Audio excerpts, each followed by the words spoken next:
Alors, imaginez un peu la scène. On a un homme complètement absorbé par son travail, les yeux rivés sur son écran. Le classique. Voilà. Le téléphone sonne, c'est sa femme. Elle lui demande une seule chose, un service. Et lui, bon, à moitié distrait, il lâche un oui, oui, d'accord, sans vraiment... Sans vraiment enregistrer l'info, quoi. Exactement. Et 2 minutes plus tard, paf, le brouillard se dissipe un peu. Il se souvient qu'elle a appelé pour un truc important. Mais alors, quoi? C'est le trou noir. Et là, j'imagine, c'est la panique. La panique totale.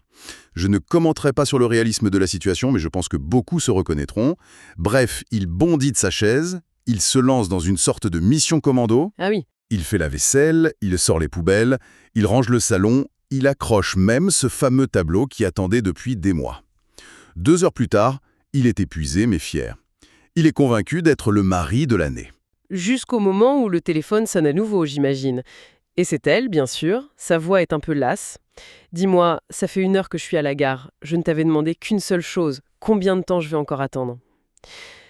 Cette anecdote, au-delà de son côté comique, elle met le doigt sur quelque chose d'essentiel, qui est vraiment au cœur des textes qu'on analyse aujourd'hui. C'est ça. Comment est-ce possible que tant d'efforts, tant d'énergie puissent passer complètement à côté de la cible? Ce paradoxe, il nous amène à une énigme immense. Pourquoi le mont Sinaï, la scène de l'événement le plus spectaculaire de l'histoire, a en quelque sorte perdu toute sa sainteté, alors que le mont du Temple à Jérusalem, même détruit, reste un lieu de sainteté éternelle? Mais c'est ça qui est fou. Quand on y pense, le Sinaï, c'est pas un lieu anodin. On a 4 révélations divines majeures là-bas. Le buisson ardent, le don de la Torah évidemment. Bien sûr. Mais ça s'arrête pas là. Des siècles plus tard, le prophète Élie s'y réfugie. Et encore bien après, un sage du Talmud, Rababar Barabarana, y entend une voix divine. Comment un endroit pareil, qui a été le centre du monde, peut redevenir un simple champ pour les animaux? C'est ce que la Torah dit, oui. Source nous propose une grille de lecture vraiment fascinante. En fait, toute la réponse se trouve dans la différence entre une révélation top-down D'en haut vers le bas. et un processus bottom-up qui est initié d'en bas. D'accord. Top-down versus bottom-up. Il faut qu'on décortique ça. Le premier terme que la tradition utilise, c'est Itaruta de Leila. C'est bien ça? On peut traduire ça comment, concrètement? Un éveil d'en haut. C'est exactement ça. En fait, le mont Sinaï, c'était le spectacle divin par excellence. Dieu est descendu sur la montagne. Le peuple, lui, était en bas, spectateur, récepteur complètement passif. Il subissait l'expérience en quelque sorte. Voilà. La sainteté a recouvert la montagne comme un manteau de lumière, mais elle n'a jamais pénétré la matière, la roche elle-même. C'était une sainteté imposée de l'extérieur. Et une fois le spectacle terminé, La lumière se retire. elle se retire. La règle est simple. Ce qui est donné gratuitement, sans effort, repart de la même manière. Donc c'était une sainteté de surface, si je puis dire. Une expérience inoubliable, mais qui n'a pas transformé la nature profonde du lieu. D'accord. Ça, c'est pour le Sinaï. Mais alors, le temple, comment il a pu échapper à cette règle? Qu'est-ce qui était si différent? Ah, la différence est totale. Le temple, ou le Mishkan dans le désert avant lui, c'était l'exact opposé. C'était un projet Ikrauta Delayata, un éveil d'en bas. Oui, l'ordre divin n'était pas regarder le spectacle, mais une invitation. Ils me feront un sanctuaire et je résiderai parmi eux. La nuance est cruciale. L'accent est mis sur le « ils me feront ». L'initiative, cette fois, elle part des hommes. Précisément. Le peuple a dû s'investir, pas seulement observer, mais agir. Ils ont donné leur or, leur argent, leur tissu, ils ont donné leur temps, leur expertise, leur sueur. D'accord? C'est cet investissement humain, cet effort venu d'en bas, qui a créé un réceptacle capable de contenir la sainteté de façon permanente. La matière elle-même a été transformée. C'est pour ça que nos sources affirment que la présence divine, la Shekinah, ne s'est jamais totalement retirée du lieu du temple. La sainteté a fusionné avec les pierres. Donc si je suis bien, la sueur n'est pas juste un symbole de difficulté. C'est l'ingrédient actif qui permet à une réalité physique de fusionner avec une idée spirituelle. C'est presque alchimique. C'est une excellente image. L'effort n'est pas le prix à payer, c'est le mécanisme même de la transformation. D'ailleurs, il y a une parabole très parlante dans nos textes pour illustrer ce point. Ah oui, oui. C'est l'histoire d'un père très riche qui a un fils, disons, un peu paresseux. Pour lui enseigner la valeur des choses, il l'envoie travailler chez un ami forgeron, Une méthode un peu radicale. disons pédagogique. La première semaine, le fils ne fait rien. Il passe son temps sur son téléphone. À la fin de la semaine, le forgeron, par amitié pour le père, lui donne quand même une pièce d'or. D'accord. Et le fils rentre à la maison, tout fier, il montre son salaire. Le père prend la pièce, la regarde, et sans un mot, hop, il la jette dans le feu de la cheminée. Et le fils, Et hausse les épaules, ça lui est complètement égal. forcément, il n'a aucun attachement à cette pièce. Elle ne représente rien pour lui. Absolument rien. La semaine suivante, un peu piqué au vif, il décide de changer d'approche. Il se met vraiment au travail. Il transpire devant la forge, il se brûle les mains, il rentre le soir avec un mal de dos terrible. Ah là, il a vraiment travaillé. Voilà. À la fin de la semaine, il reçoit sa pièce d'or, mais cette fois, il l'a gagnée. Il la présente à son père, et le père, imperturbable, fait exactement le même geste. Il s'approche de la cheminée. Et là, j'imagine que la réaction du fils n'est pas du tout la même.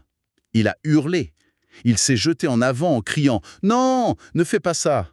Je me suis brisé le dos toute la semaine pour cette pièce. » Et là, le père a souri. La leçon était comprise. C'est clair.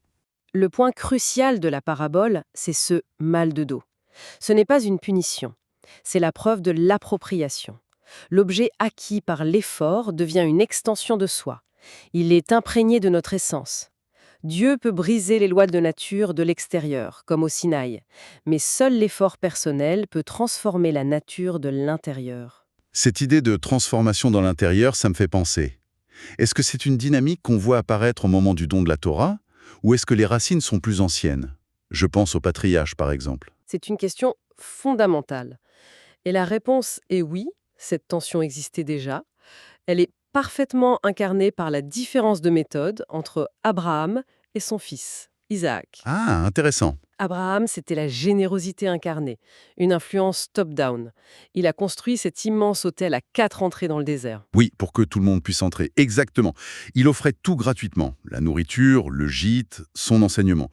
Son influence était immense. Il a converti des masses, nous disent les textes. Oui, mais que s'est-il passé une fois qu'il n'était plus là? La Torah nous raconte une chose étrange.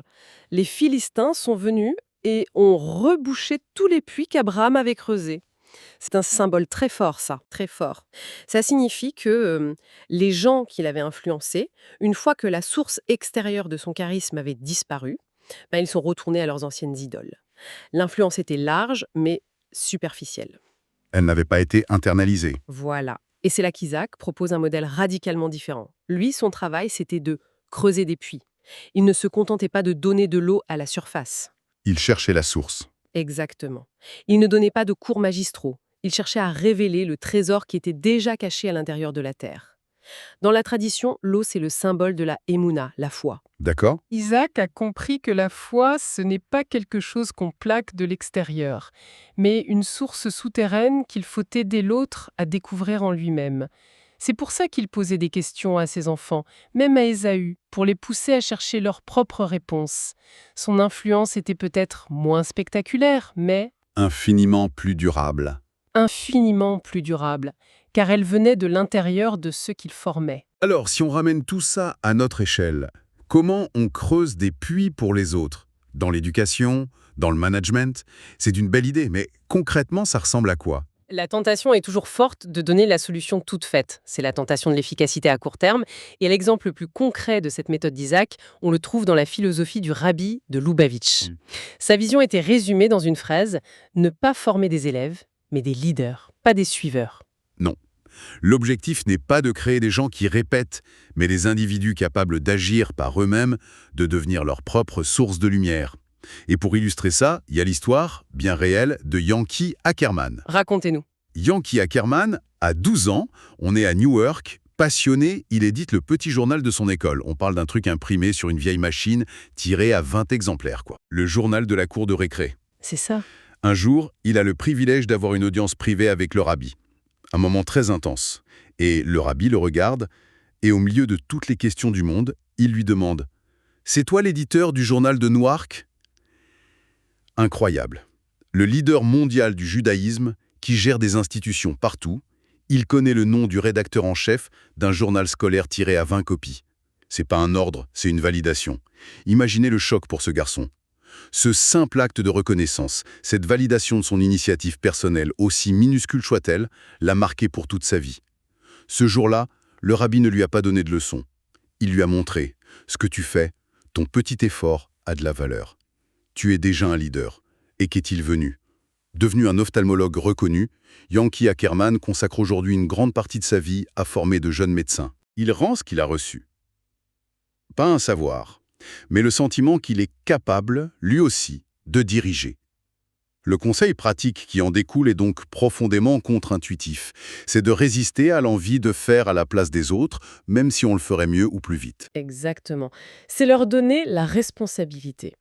Leur donner l'opportunité de se briser le dos pour une cause, afin que cette cause devienne la leur. C'est la différence entre éclairer quelqu'un avec sa lampe de poche et lui apprendre à allumer son propre feu. C'est ça. Le premier est utile, le second le rend autonome pour toujours. Si on essaye de résumer le fil conducteur de notre analyse, tout part de cette tension. La véritable transformation, celle qui ancre la sainteté ou qui produit un changement durable, ne vient jamais d'un cadeau reçu passivement, comme au Sinaï. Même s'il est spectaculaire. Voilà, elle naît toujours d'un investissement personnel, d'un effort qui vient d'en bas. C'est toute la différence entre le Sinaï et le Temple, entre l'argent reçu et l'argent gagné, et entre la pédagogie d'Abraham et celle d'Isaac. Et cette idée, si on la pousse jusqu'au bout, a une implication métaphysique immense. On peut la projeter sur le concept de Géoula, la délivrance finale. Nos sources suggèrent qu'elle ne sera pas un nouveau miracle top-down.